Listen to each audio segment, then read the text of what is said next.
Bom, boa noite a todos. O tema de hoje é a crise capitalista. Sempre, vocês sabem que um bom caminho dialético para definir algo é dizer o que não é. Um bom critério é sempre tentar ver tudo que existe no seu movimento, nas suas contradições.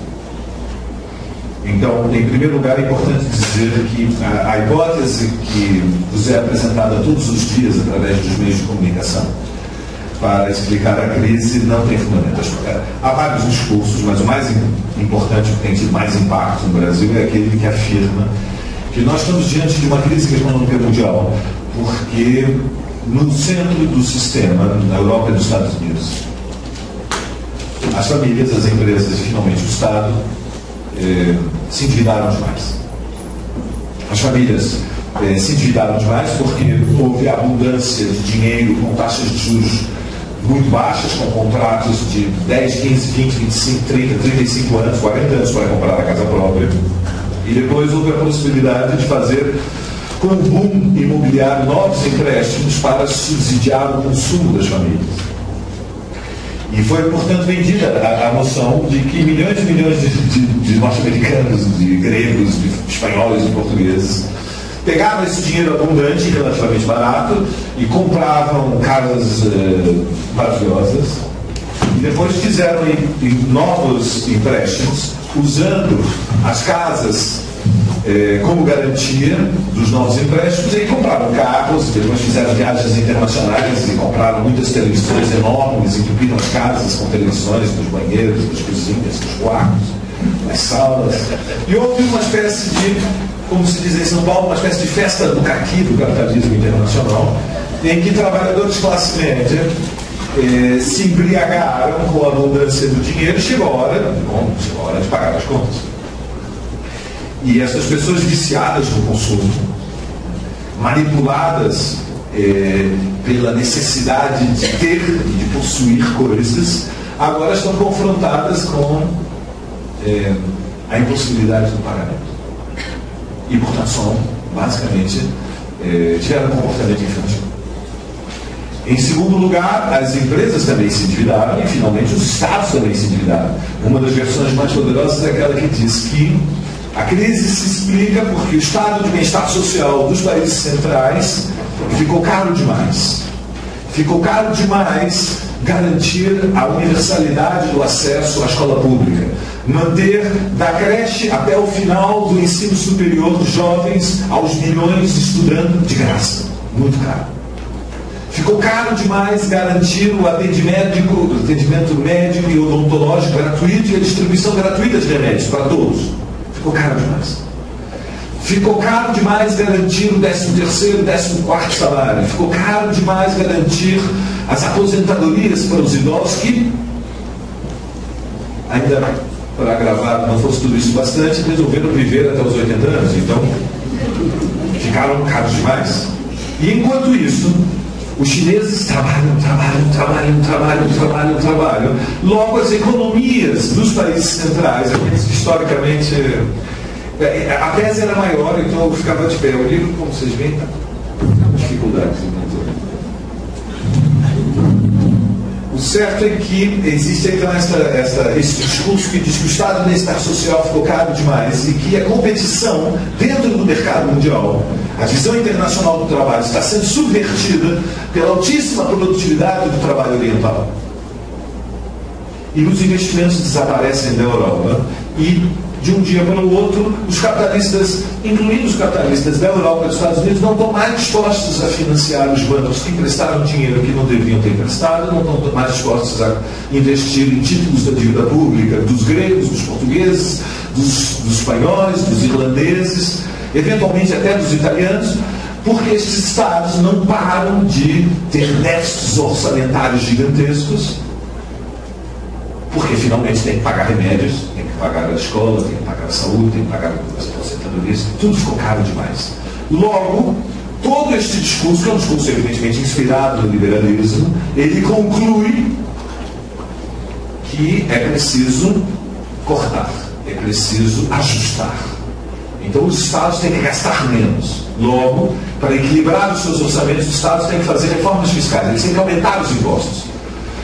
Tem que aumentar o imposto de renda, tem que aumentar os impostos indiretos, o que no Brasil é conhecido como ICMS, os IVAs, o Imposto sobre o Valor Agregado, tem que aumentar os IPTUs. Então as alíquotas dos impostos indiretos estão sendo aumentadas, passaram de 16, 17, 18, 19, 20, 21, 23, 24, 24, 25, 25% chegaram a merecer. Os IPTUs aumentaram, os gregos em média todos vão ter que pagar mais de 1.500 euros por ano pelas suas casas. E por outro lado, os direitos sociais têm que ser cortados. E portanto, as idades mínimas para as aposentadorias tiveram que ir subindo. Já boa parte da Europa com uma idade mínima de 70 anos. E já se pensa, inclusive, em aumentar para além de 70 anos a idade mínima para as aposentadorias. Praticamente toda a universidade europeia agora cobra mensalidades. Mensalidades que começaram por números anuais relativamente simbólicos, 100, 200, 300, já estão a mais de 1.000 euros em toda a Europa do Mediterrâneo. E vão continuar subindo, a pressão para que subam. Nas universidades públicas, portanto, já se cobram as mensalidades. Os remédios foram cortados, os subsídios que garantiam reembolso quase total, 80% de reembolso para todos os tipos de remédios. E agora as coparticipações estatais no financiamento dos remédios foram eliminadas. E, portanto, as pessoas estão começando a ter que pagar pelos remédios. E aliás, estão comprando mais remédios, né, porque estão ficando nervosas, estão ficando estressadas, estão ficando preocupadas. E enfim, nós temos este primeiro campo de interpretação, que responsabiliza as pessoas e os Estados. E vocês sabem que esta ideia é uma ideia poderosa e ela tem sido muito divulgada. A primeira coisa que eu quero dizer é que para compreender a crise é preciso, digamos, retirar da cabeça este esquema. Isto é falso. O que não quer dizer que, veja, é um grão de verdade, eu depois vou tentar explicar, mas é como dizer que duas luvas na mão esquerda não fazem par de luvas. Uma meia verdade não é verdade, é uma meia mentira.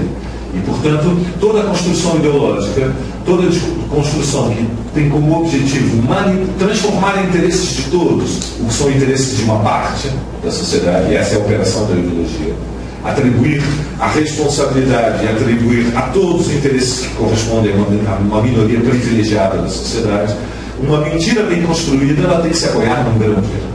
Mas a crise não foi produzida porque, de repente, houve uma embriaguez norte-americana europeia e as pessoas ficaram loucas e saíram se endividando até o limite da irresponsabilidade e a crise não se explica porque o estado de bem-estar social está ruindo diante da competição chinesa no mercado mundial.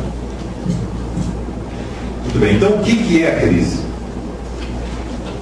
A rigor, esta crise é uma nova manifestação de um fenômeno histórico que não é nenhuma novidade. No final dos anos 90, no momento do apogeu do neoliberalismo, o então presidente do Fed, do Banco Central norte-americano, do Federal Reserve, fez um discurso que ficou famoso anunciando que as crises do capitalismo tinham sido historicamente superadas.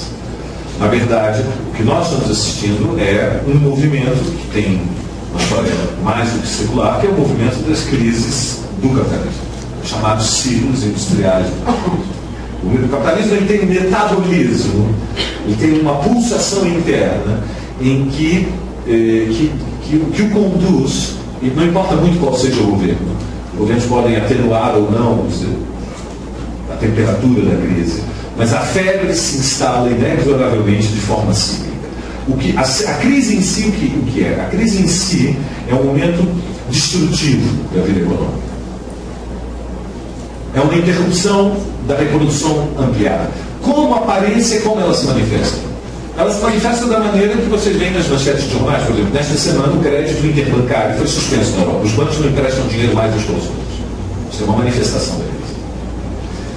A crise se manifesta no fato de que os investidores se sentem inseguros de que qualquer investimento produtivo vai permitir a valorização dos capitais que vão ser objetivados na produção. Então, a Volkswagen suspende os investimentos produtivos, a Johnson & Johnson suspende os investimentos produtivos, a IBM, a General Motors, a Siemens, a Bosch, a Bauer, as grandes corporações mundiais se dão conta de que não vão poder continuar expandindo a sua capacidade produtiva, porque não é possível ao mercado mundial absorver esta capacidade produtiva. Portanto, na sua aparência, a crise se manifesta como superprodução de mercadorias. Mas a crise é, na verdade, a manifestação de um fenômeno oculto, mas muito mais poderoso, que é a sobreacumulação de capitais. Uma sobreacumulação de capitais. Vou dar um dado que talvez ajude a compreender o que é a sobreacumulação de capitais. Segundo o Banco de Compensações Internacionais Brasileiros, que é um organismo que surge dos acordos de Bretton Woods, funciona na Suíça e é uma espécie de retaguarda estratégica dos bancos centrais do mundo todo, uma espécie de banco central dos bancos centrais. Esse Banco de Compensações Internacionais, ele estimou, em 2008, que existiam no mercado de derivativos, se nós considerássemos o valor de face dos produtos, dos títulos, dos fundos, algo em torno de 600 trilhões de dólares em derivativos. Para um PIB que foi estimado, para aquele momento, 2008, girava próximo de 60 trilhões de dólares. Então nós tínhamos, em derivativos, o valor de face, papéis negociados, papéis tóxicos, papéis podres, evidentemente, mas o valor de face era de 600 trilhões. Para um PIB de 60 trilhões. 600 trilhões significa que os portadores dos títulos esperam encontrar valorização para esses papéis. Eles aplicaram dinheiro e compraram papéis e querem ter rendimentos desses papéis. Como quando qualquer um de nós tem uma pequena poupança, faz uma aplicação, tem uma expectativa de um rendimento anual. Por exemplo, no Brasil, se você aplicar num CDB, você tem a expectativa, depois de descontar os impostos, ter pelo menos alguma coisa em torno de 8%, que é o rendimento da sua aplicação. Os donos desses derivativos, tem muitas formas diferentes, mas por derivativo sim devem entender um título cuja valorização deriva da valorização de um outro título. E é por isso que se chama derivativo. Ele tem a sua valorização condicionada à valorização de um outro título. E há uma cadeia de derivativos, uma cadeia de papéis que estão misturados em fundos, que estão mesclados em fundos, cuja valorização depende da valorização de outros papéis, que por sua vez dependem de ações de bancos, dependem de títulos da dívida, dependem de contratos de compra e venda de qualquer tipo de mercadoria, da soja, da laranja, do ferro, do ouro, em alguma bolsa pelo mundo afora. 600 trilhões. Admitamos que a expectativa de valorização fosse de 5% ao ano, que não é uma valorização atual. Seria necessário, para ocorrer esta valorização dessa papelada, que 5% do PIB mundial fosse extraído da população do mundo, de todas as classes trabalhadoras, de todas as classes médias, de todos os povos do mundo, e entregues aos portadores do título. Bom, isso evidentemente é impossível. E o que aconteceu desde 2008 até 2011, nos últimos 3 anos, foi a destruição desta papelada. O que é a destruição do papelado?